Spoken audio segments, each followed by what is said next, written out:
Boa tarde, senhores. Vamos iniciar a gravação da nossa aula sobre engenharia e software. Hoje vamos abordar aí, em especial, os principais fundamentos sobre engenharia e software. E antes de compreender o que é a engenharia e software, primeiro temos que entender o que é a engenharia. Temos que a engenharia, ela é o estudo e aplicação dos vários ramos da tecnologia. E, normalmente, o profissional que trabalha nesse segmento recebe a designação de engenheiro.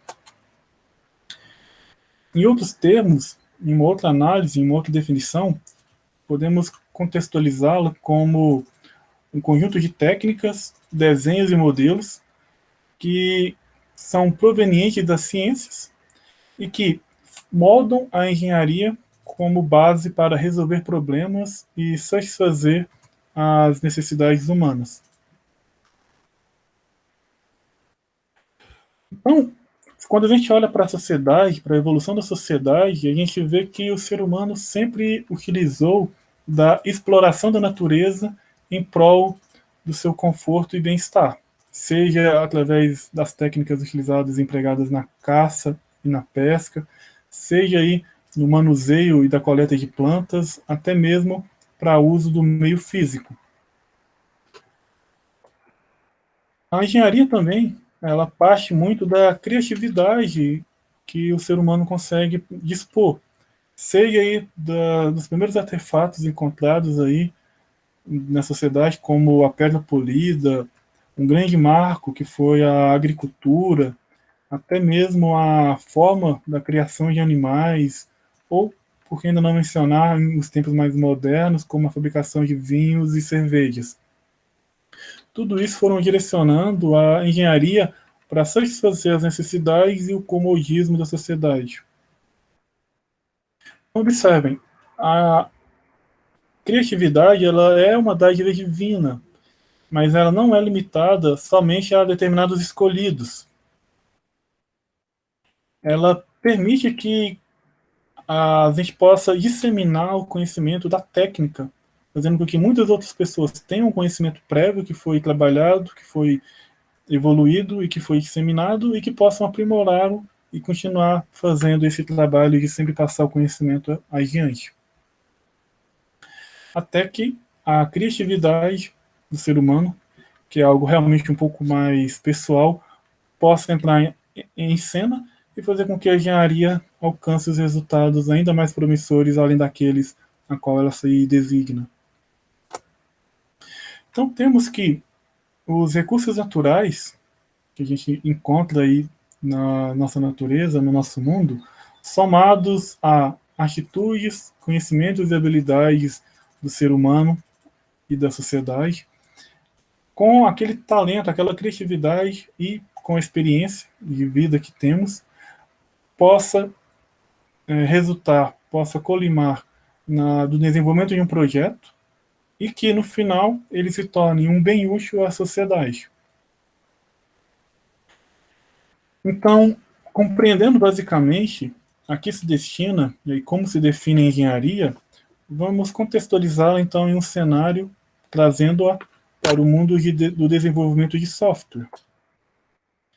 Nesta linha, vamos então compreender o que é um software, sendo que este, como software de computador, é o produto que profissionais de software desenvolvem e a qual dão suporte ao longo do prazo. Essa frase é de Pressman, em sua obra lançada, em seu livro lançado no ano de 2011. Sabemos que software é composto basicamente por instruções, linhas de código, estruturas, que são os dados que são trabalhados e manipulados por essas linhas de codificação, e ainda por uma documentação que auxilia aí aos analistas a manterem o sistema, a evoluírem e ainda a treinar os usuários para que eles possam compreender como que as informações das estruturas foram organizadas e como que deve ser manipulado, ser operado esse sistema. Então, o software, diferentemente do hardware, a gente pode notar aí algumas coisas, como por exemplo, ele é desenvolvido ou passa por um processo de engenharia e ele não é manufaturado, ele não é algo físico. Ele não se desgasta com o tempo, tampouco se deteriora. E embora a indústria caminhe ainda para a construção baseada em componentes, que são pequenos pedaços do software que podem ser reaproveitados, a maioria dos softwares que a gente encontra no mercado ainda são feitos de forma personalizada. Ou seja, eu faço o software, foco direcionando ele a um cliente, a uma organização, a um setor ou à própria comunidade. As principais categorias de software que nós encontramos são os chamados softwares de sistema, os softwares de aplicação e os softwares embarcados. Os softwares de sistema, eles são muito direcionados aí aos sistemas operacionais. Os softwares de aplicação, aqueles com finalidades específicas ou gerais, tais como uma calculadora, um editor de texto, uma planilha eletrônica, ou ainda softwares embarcados, por exemplo, o software que roda no seu micro-ondas, na sua geladeira, no seu relógio. Compreendendo a junção a definição isolada de cada uma das palavras, engenharia e software, vamos agora falar sobre um momento que marcou muito a indústria do software, chamada de crise do software. O termo crise do software, ela surgiu a partir aí do fim da década de 60 e entrando na década de 70. Como principais motivos, o alto custo que se empregava na manutenção de sistemas e principalmente ao alto custo para que novos projetos pudessem ser desenvolvidos e a constatação que boa parte destes falhavam, seja por não cumprir os prazos que eram previstos, ficarem muito mais caros do que o orçamento disponibilizado, não satisfazer as necessidades do cliente, ter uma baixa qualidade em relação à quantidade de erros ou à própria facilidade de uso, e ainda não ser facilmente gerenciadas. A crise do software ela pode ser evidenciada porque, na época, a indústria em si ela se preocupava muito mais com o hardware, fisicamente dito, do que com o software que rodava dentro dos seus componentes. Então, os profissionais que trabalhavam com software, eles eram deixados de lado no mercado na época e se valorizava muito mais os investimentos, as preocupações, quanto à parte física que ora era construída. Então, até então, a sociedade não se preocupava tanto com estudos e com boas práticas para tentar mitigar prazos, estouro de orçamento, insatisfação do cliente ou até mesmo uma baixa qualidade do produto.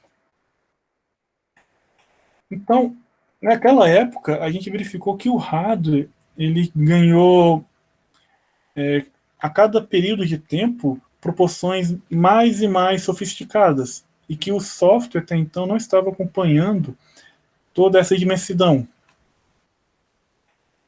Então, naquela época, quando as máquinas não tinham tanto poder de processamento, o software não era o problema. O software começou a ser problema quando a capacidade de processamento computacional começou a aumentar.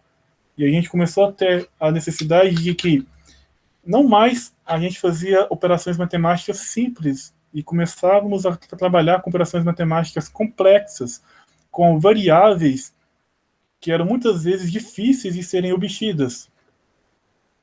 E isso colimou aí no grande problema conhecido como a crise do software. O grande alcance do processamento computacional que começou a ser disponibilizado na época não permitiu, até então, boas práticas dentro da área de engenharia de software que colimasse aí um casamento perfeito, digamos assim. Nisso a gente imagina, o software está em crise?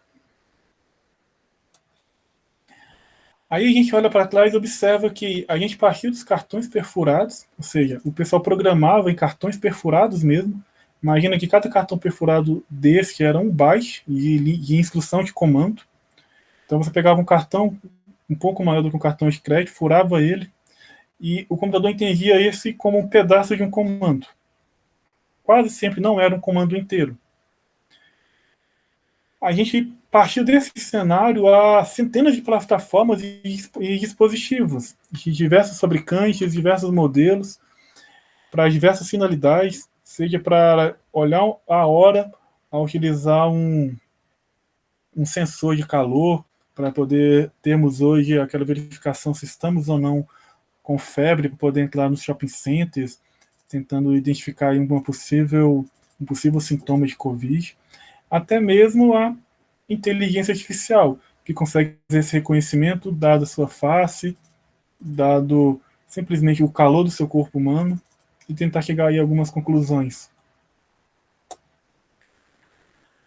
A gente, neste marco, que foi a crise do software, a gente também tem uma analogia a observar a chamada crise dos desenvolvedores de software, que é um complemento, que é um resultado que gerou aquele problema em que o hardware evoluiu muito rapidamente e o software começava a encontrar dificuldades de acompanhar todo aquele poder computacional que ora estava emergindo e que a indústria não conseguiu mantê-la durante um determinado tempo, entregas de produtos confiáveis e fidedignos. Então, os desenvolvedores eles começaram a se sentirem um pouco desmotivados. Por exemplo, eles começavam a se perguntar por onde inicia o desenvolvimento de um novo projeto, já que eu não tenho aí boas práticas de engenharia. Lembrando que estamos falando aí em final da década de 60 para início da década de 70, não tínhamos boas práticas de engenharia, boas práticas de mercado que poderiam direcionar os desenvolvedores no início de suas atividades. Eles não sabiam qual era a precedência das atividades que deveriam ser feitas de forma a otimizar o seu trabalho. Eles não sabiam ainda qual é o processo, ou o melhor processo que eles poderiam utilizar, dada a sua realidade de tamanho de equipe, complexidade do software, orçamento disponibilizado, tempo ou requisitos que teriam que ser satisfeitos. E a gente pode observar que, na época, se pensava-se, se programava-se de um jeito, no fator tempo, orçamento, custo, pessoas, e no final a vida virava um carrossel. Os projetos seguiam basicamente utilizando aquela estratégia de que eu não vou me planejar e vou pegar as atividades no peito e tentar resolver na medida que elas aparecem. E a gente ainda pode fazer uma analogia de que, até mesmo em tempos modernos, talvez algumas empresas, alguns profissionais podem não seguir as boas práticas de mercado, seja por detrimento do cliente, do stakeholder, que é uma palavra utilizada para as partes interessadas do projeto. E a gente faz aqui uma analogia exposta em quadrinhos da seguinte forma. O chefe questiona ao desenvolvedor: você fez as mudanças que eu lhe pedi? Este responde: depende. Você lembra o que me pediu para mudar? Como a gente não tinha controle, o gestor menciona que não, e o desenvolvedor, tentando se safar, fala que sim. Tudo que foi pedido, tudo que foi solicitado, foi construído e foi atendido. Então, vemos aqui o batimento entre a crise do software, como as pessoas se planejavam, se programavam e utilizavam as boas práticas de mercado para desenvolver software, e como os programadores, os analistas de sistemas se portavam. Então, a gente tem aí um pensamento que Lenin trouxe para a gente, em que há décadas em que nada acontece e há semanas em que décadas acontecem. Imagine que o home office, pelo menos em um país como o Brasil, ele era somente um sonho, uma utopia. Dado aí a necessidade de criar políticas de lockdown, de tentar minimizar aí a curva de ascensão das pessoas que se contaminaram com a Covid, diversas tecnologias, diversas boas práticas, diversas legislações foram postas aí pela sociedade, pelo governo, para tentar flexibilizar e fazer com que as coisas acontecessem mesmo que de um modus operandi um pouco distinto. As pessoas ficavam mais em casa, os trabalhos, sempre que possível, eram feitos utilizando o escritório dentro de casa. A mobilidade ela foi reduzida, as aulas foram suspensas ou foram aplicadas aí a essa nova estratégia de aulas síncronas e assíncronas. Então, essa frase ela é muito, vamos dizer, próximo daquilo que a gente vive no momento. Às vezes a gente passa aí muitas décadas, às vezes séculos, sem grandes evoluções que permitam a sociedade dar passos à frente ou até mesmo regredir. E que de semanas, de um dia para o outro, a gente consegue ver grandes transformações. Este fato mais recente da Covid foi um grande marco. Outro que eu posso citar para vocês foi foi o advento dos smartphones. Na minha época, o telefone era um peso de papel, que você mal conseguiria ligar. Hoje, poxa, você faz de tudo com seu smartphone. E antes dessa transformação, a hora mencionada, que foi muito forte aí em meados dos anos 2000, a gente tem o advento da internet. Imagina que para as organizações, a sociedade, trocar informações era algo muito complicado. A internet, aí, principalmente na década de 90, ela veio muito forte, impulsionou muito a forma da sociedade compartilhar informação, se desenvolver e se capacitar para alcançar, então, os seus anseios. Então, conhecendo a crise do software e a crise dos desenvolvedores, quais são as nossas desculpas para não fazermos hoje softwares perfeitos, softwares com qualidade um pouco melhor? É o fator tempo? É o fator recursos financeiros? A gente sabe que a falta de tempo é desculpa daqueles que perdem tempo por falta de métodos. É uma frase de Einstein. A engenharia de software ela tenta trazer aí uma experiência recente, né, de 50 anos, de 40 anos, e mostrar para vocês como que o mercado, a academia e a sociedade evoluiu nos quesitos relacionados a desenvolvimento e engenharia de software, e tento trazer para vocês o compilado dessas experiências, as boas práticas, o que deu certo e o que deu errado. Então, a engenharia de software, ela é nada mais do que uma resposta a todos os desafios que a gente viveu aí nas décadas de 60 e 70 principalmente, tentando trazer para a gente e se estabelecer como uma execução disciplinada de várias fases do desenvolvimento de um sistema computacional. Então, a engenharia de software surge para tentar melhorar essa situação e tentar trazer abordagens padronizadas para esse desenvolvimento. Então, os problemas persistem. Mesmo após 40 anos, a gente vê prazos não sendo cumpridos, custos muito elevados e sistemas exigindo muita manutenção. A gente não percebe que os usuários continuam reclamando aí de falhas e erros no sistema. Quem é que nunca teve lá uma atualização do Windows que vocês ficaram muito tempo esperando para que essa atualização fosse concluída e nada acontecia? As telas azuis do Windows, o Ops do Firefox e uma série de outros erros muito populares. Isso faz com que a gente, usuário de um sistema computacional, se sinta às vezes um pouco inseguro e reclame de suas atualizações frequentes e até mesmo dos preços elevados das licenças, quando é o caso. Neste marco, a gente emerge aí dentro da engenharia de software, compreendendo que ela é o estudo e aplicação de abordagens sistemáticas, que foram programadas, são passos a passos, bem orientados de como a gente desenvolve, como a gente opera e como a gente dá manutenção nos softwares. Então, ela é a criação e utilização de sólidos princípios de engenharia, a fim de obter software de maneira econômica, confiável e que trabalhe em máquinas reais. A engenharia de software é um ramo da engenharia, ela é um braço da engenharia que se designa a criar software, que é um produto intangível, ele não é limitado a materiais, não é controlado por leis fiscais ou por processos de manufatura. Então, o objetivo da nossa disciplina é desenvolver software de forma efetiva, com qualidade, dentro do tempo esperado e do custo orçado. Então, assim, existe uma bala de prata para saber quais são os passos para se construir um software. A gente vai trabalhar com diversas técnicas, diversas práticas e diversas abordagens, mas a resposta ela é um pouco complicada, porque sempre depende do seu cliente, dos requisitos, da tecnologia, do tempo, prazo, custo e esforço que você quer empenhar para alcançar aquele resultado. E até mesmo questões ambientais, de fornecedores, de pessoas principalmente que estão participando do projeto.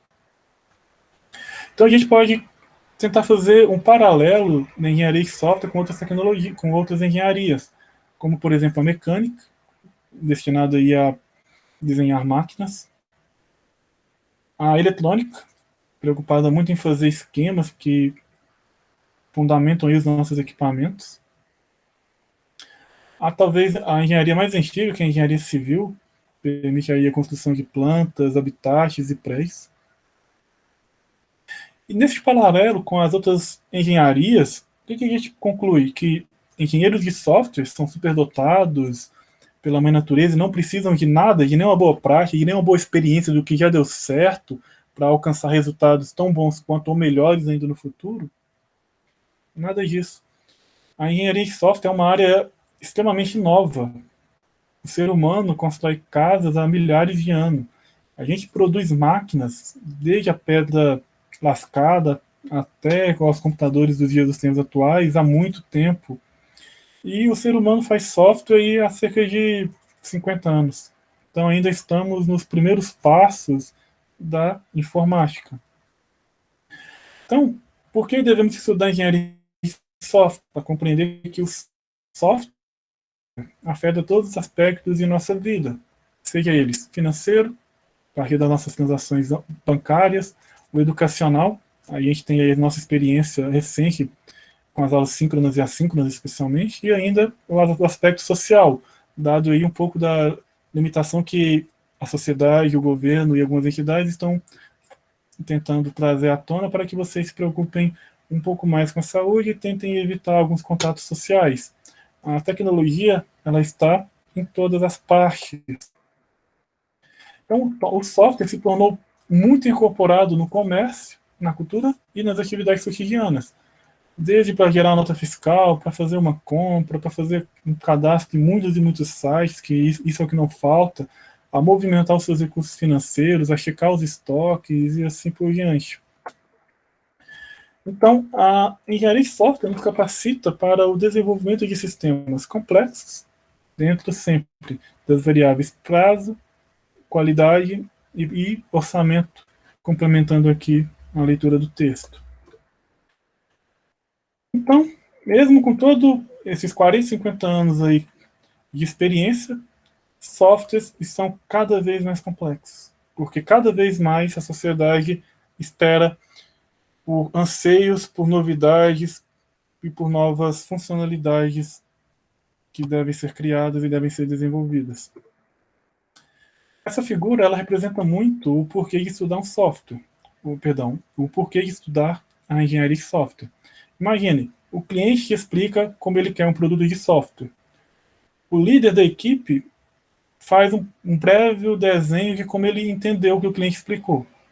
O analista projeta de uma forma um pouco distinta daquela expectativa do líder do projeto. O programador, por às vezes não compreender alguma coisa, codifica da forma que ele compreende. Os testers testam aquilo que é possível. O consultor de negócios, poxa, o cara é um vendedor, né? Ele promove muito mais do que aquilo que o cliente pede. O cliente ele faz pagamentos assim de formas aleatórias, né? Porque ele quer uma entrega, mas a entrega é difícil de ser medida, sempre tem um porém. O software é documentado, né? Com a posteridade daquele jeito. A assistência técnica mantém e instala o software da melhor forma possível. Que eu não consigo ver. Ela é entregue bem mais tarde do que foi previsto. E no final, o que o cliente queria Em alguns casos era algo um pouquinho distinto daquilo que foi previsto inicialmente por ele ou pelo líder técnico. Então, senhores, esta é a nossa revisão de conteúdo da aula de hoje. Eu vou encerrar nossa aula e fico à disposição para quaisquer dúvidas.